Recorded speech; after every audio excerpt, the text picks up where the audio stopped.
They are schedule.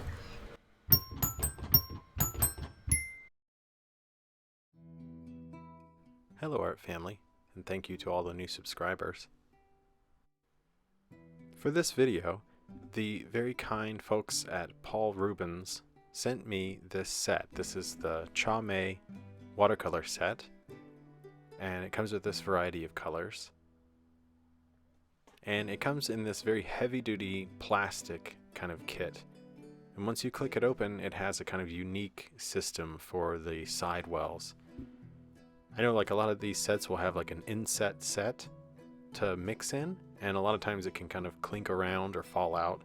But they have this unique system where it comes with this little key tab that you can pop out the mixing wells to expand your mixing space. Or if you want to separate it so you can mix in a different area than where you keep your colors. So after we pull off the sticker that covers up the half pans, we get this kind of array of colors. So let's take them out for a test drive, so to speak. I'm doing a simple landscape, trying to see what we can get in the way of aerial perspective here and atmosphere on this Alaskan landscape. This is a little segment of Kodiak Island, and I'm just going to see what we can get in terms of the vibrancy of the colors and how well things wet up.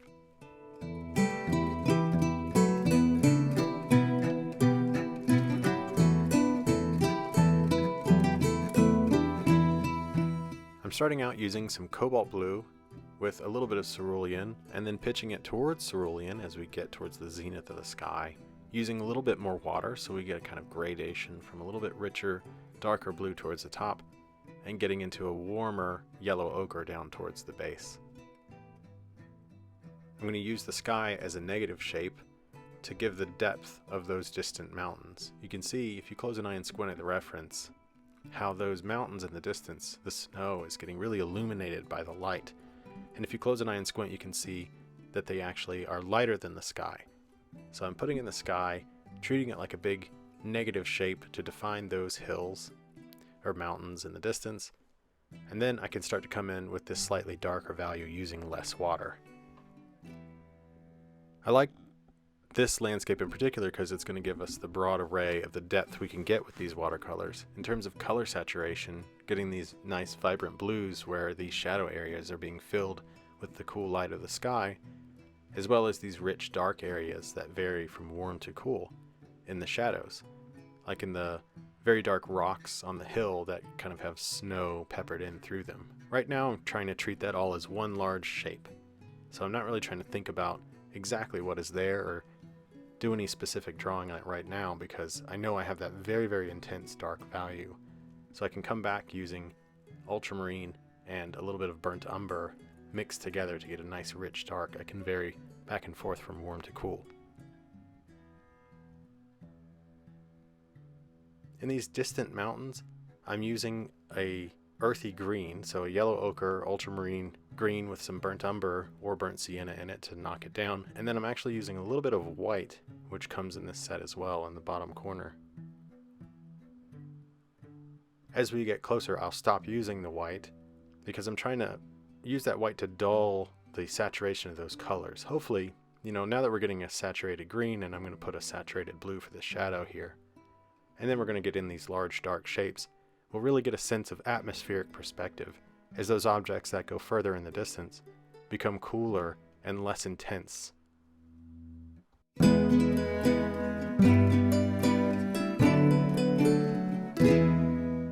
using this handy little bamboo goat brush to do this, which I believe is a calligraphy brush.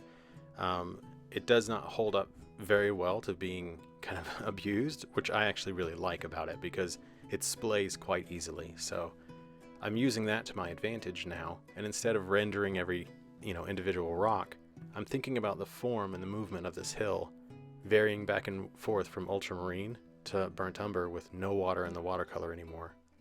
Now getting into a green for these trees, I can use the splayed texture of this brush to do the heavy lifting of rendering these objects.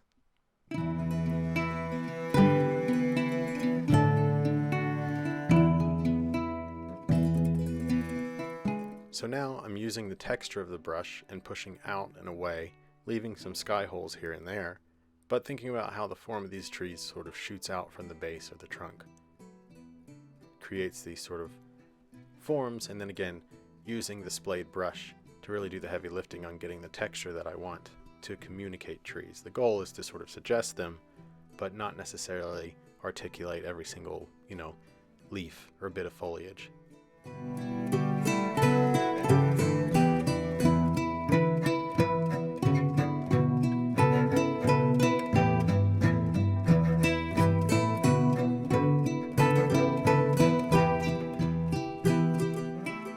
And that's going to be it for our little landscape here, kind of taking these paints for a test run. I found them really vibrant, and I felt like they wet up really well, and it's a handy little kit. Thank you so much for watching this video, and I will see you in the next one. In the meantime, happy sketching.